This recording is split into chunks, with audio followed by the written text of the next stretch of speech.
Welcome back. Well, much has been written about the illicit love affair between Labor's longest-serving Prime Minister, the late Bob Hawke, and writer Blanche. But only after the fact, and when their 21-year-old secret affair was made public, the nation was in shock. Blanche was hated by many. Her explanations and even her writing, though, have gone a long way to making up with the Australian public. But right now, she's battling a whole new foe, breast cancer, and she's determined to win. Blanche, thank you so much for coming in. Thank you, Chris. How are you feeling? I want to know. I'm feeling great. This is not an arduous process for you? Not at all. That's good. But what an 18 months it's been. When you go back to May last year and then think about that 18 months, plus COVID, plus... Cancer. Cancer? Yes. Wow. Yes. Did you ever feel like as if you wanted to give up? When I was first diagnosed, yeah. It's such a shock to get a cancer diagnosis. So for about 3 days, I thought, well, I just won't have any treatment, and what you think is, and then I'll be dead in 2 weeks. But then I discovered, no, it'll go from your breast to your lung to maybe to your brain, and there was no way I could do that to my son, my darling son. But understandably so that you'd feel that way because you were still grieving. Well, yes. You're in the midst of all of that. Yes, I was. So Bob had a very good death, you know. Yeah. A really good death. Not a painful death? Not a painful death, right. No. And it was wonderful. The moment he died, it was so uplifting. It was as if his spirit had just whooshed out of his body. There were 2 other people in the room with me, and all of us suddenly felt joyous. Wow, what an interesting way to perceive someone's passing. You've got to watch carefully for any reoccurrence now, right? That's the stage you're up to with the cancer? Well, the surgeon reckoned he got it all, and I'm now on what's called immunotherapy, which is to train my immune system to recognise any cancer cells and come out and give them a good punch in the nose. Yeah, right. And I'll be on that until mid-January next year. It's not great, but there you go. But there's a lesson in all of this, and I love the fact that you can, you know, give some wisdom and some information to women who might be on hormone replacement therapy, because that's what you reverted to after Bob passed away. And was that a contributing factor in the cancer? No, listen, Chris, you've got to get it right. I had been on HRT for 20 years. Very conservative dose, but it did make me feel really good. When Bob died, I moved house and moved doctor, and my new doctor quadrupled the dose that I was on. So within 5 months, I had triple positive to hormone breast cancer. Right. So I think really the very long period I was on HRT probably built a pile of firewood, yeah. And then the tripling of the dose was throwing a match into it. Yeah. So I would say be conservative and probably don't go on it so long. Now, let's bring in Brendan Nelson, who you yes. know, and Brendan, yes. you know Blanche as well. Yes. I want to see what side of the fence you were on, Brendan, because 1 minute you're voting for Labor, next minute you're voting Liberal. In 87 you say you voted for John Howard, but in 83 did you vote for Bob Hawke? In 83, yes, I did. Of course. And, yes, I'd been a Labor voter up until 87, Chris, And there's look, and in the Liberal Party family, there is an immense respect for Bob and Blanche. I remember when we were in government, John Howard quite regularly, in fact, would say to our party room or to our cabinet, Bob would come up and John Howard would say he's the most formidable political opponent I've ever faced, and he did so with great respect, and that's largely how the Liberal Party family feels about Bob. And we look back on that period of reform that we had through, doesn't mean we agree with everything that was done, but the Hawke and Keating and then the Howard governments, the substantial reform that set the country up. Yes, that's right. And Bob and John always got on very well afterwards. They used to appear on stages together and talking about the economy and so forth. So they were quite mateys, maybe too strong a word, but they had a very distinct regard for each other. But both of them, you talk about Bob Hawke and you think about John Howard, they were men who could get things done. Yep. Blanche, you know, we've had some wishy-washy prime ministers in between, after, before, that didn't seem to be able to get things done or change what they believed in to try and get a compromise. That's great. Yeah. That's true. Brendan, I want to know the illicit affair that went on for so long, 21 years, was it Canberra's best-kept secret or worst-kept secret? There's no point asking me. Whatever I followed in Canberra, it wasn't that sort of thing. And look... The general, by the way, Chris, I think it preceded, I didn't arrive in Canberra as a Member of Parliament until 1996, and I started going to Canberra AMA business in 1990. Firstly, I wasn't interested in that kind of thing, shall I say, but also I didn't hear anything about it. But that was a period too where the privacy of people's lives was respected. Yeah. That is right. The privacy was respected. Because you had federal political journalists who knew exactly what was going on for quite some time. A few.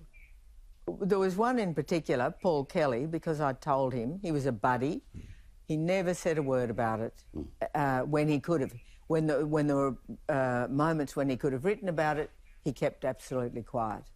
Yes. It would be different today, would it not, Brendan? I suspect so, Chris. Look, there's still quite a degree of respect for the privacy of people's lives, but I think the judgment has become that if it is impacting on discharging public responsibility, then I think more people in the media and others in the political class feel that they get these stories out. Yeah, yeah. My own view is people's private lives is their own business and best left alone. Yeah. You've gone through a lot, Blanche, because I remembered the wedding.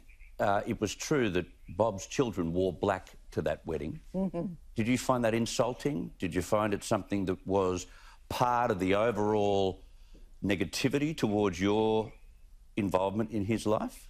Yes, of course it was. And you had to cope with it? I found it rather childish, I must say, and ill-mannered. But that was that.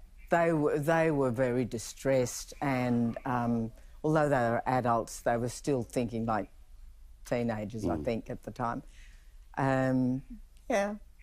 After that, you spent 15 years basically following Bob around the world. But here you had your own incredibly well-established career, didn't you? That was a lot to sacrifice. Yes, my writing career. But when you say following him around the world, I was a director of our company. So I was working when we were travelling. And it wasn't as if I was there as a handbag. I was... you played a significant role in that company. I sure did. Yeah. And the writing has continued, because I can't believe you're going through all of this trauma in the last 18 months, as we've mentioned. And there are 2 books that have come out, 2 of the quintet that you've written, based on Henry II. They've come out. You're working, as I understand it, this is supposed to be hush-hush. I'm not supposed to raise this, but you're working on another book already. That's true. You're in the library almost every day, am I right? Well, I wish it could be every day, but almost, yes. How are you finding the courage to get straight back into it like that? Oh, I'm a writer. Writers feel happy when they're writing or researching for a book. Yeah. Are you keeping a close eye on the politics in this country, like you would have every time that Bob picked up the paper of a morning or turned on the radio? He was right across everything, wasn't he? Yes, yeah. He used to read 4 newspapers every day, cover to cover. Well, I don't know, cover to cover, but yes, I take a keen interest in what's happening, yes, and what's happening globally too. Yeah. Geopolitics was one of our great mutual joys. Yeah. I want to talk a little bit about China with you, because you'd been there dozens and dozens of times with Bob, and it's sad the way the relationship has been reduced as much as it has in recent times. I think there's probably a little bit of fault on both sides, probably more on the Chinese side. Would you agree? I certainly would. Yeah. China's changed. Bob went there 106 times. It is no longer the China that he used to go to. Which is I think it's unfortunate it's unfortunate for our relationship with them. We can't be the friends that we were for them before. And long term, well, they may be making a mighty empire, but they haven't got any friends. And Australia was a genuine friend to China. And even mighty empires need friends. The Americans, up until their empire is crumbling, but they made sure they had friends. They had accords with all sorts of different groups of people. But the Chinese don't have that. And they've just got cupboard love from some of the Belt and Road people. Belt and Road companies. Yes, exactly. And Brendan, in your job now, you've got to put the blinkers on, go straight forward and think about the corporate relationship you have with China and their various subsidiaries, and you've got to forget about the other noise and the international politics that's going on. It's a different approach than what you normally would take. Well, yes, to some extent, Chris. And coming back, by the way, to Bob Hawke and John Howard, both of those Prime Ministers did an enormous amount to build the foundation for the relationship that Australia has with China. And we're going through a difficult period. China is re-emerging. We're about to live in a world we've not lived in since the Franco-Prussian War or the Qing dynasty. But in aviation, China is an extraordinarily important part of the global market, and we're very proud, Boeing that is, very proud of the relationship that we have had and have with China and Chinese airlines. So it's the real tensions are essentially in the US-China relationship, and that's something obviously we have a great interest in and we're all impacted by. There were times in the 80s where the only way you'd get around on, the great New Year's celebrations in China would be by train. So at every railway station they'd line up in their tens of thousands to go on their major journey. But now they turn up to the airport, Brendan.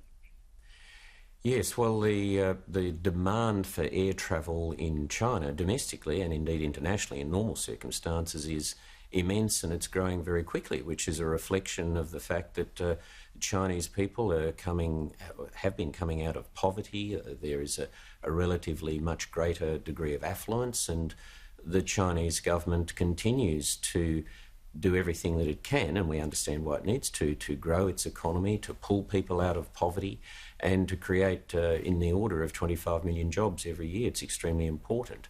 And the extent to which we as Australians or companies, if you like, have been able to assist China in that regard is something that's been an immense benefit to them. But at the moment we can see the tensions that are being played out, and I think for Australians, I think we have to be clear about who we are, our values and what it is we believe, the things that we are steadfast in and we stand up for. But I also think that you've got to have this imaginative capacity in life to see the world through the eyes of other people and through the eyes of other nations. And I think the extent that we're able to, we need to see the world through the eyes of other countries, including China. Yeah, a little bit of forgive and forget, Blanche, wouldn't go astray right now. Exactly, yes. I agree with Brendan on that. Yeah, let's hope that things do improve.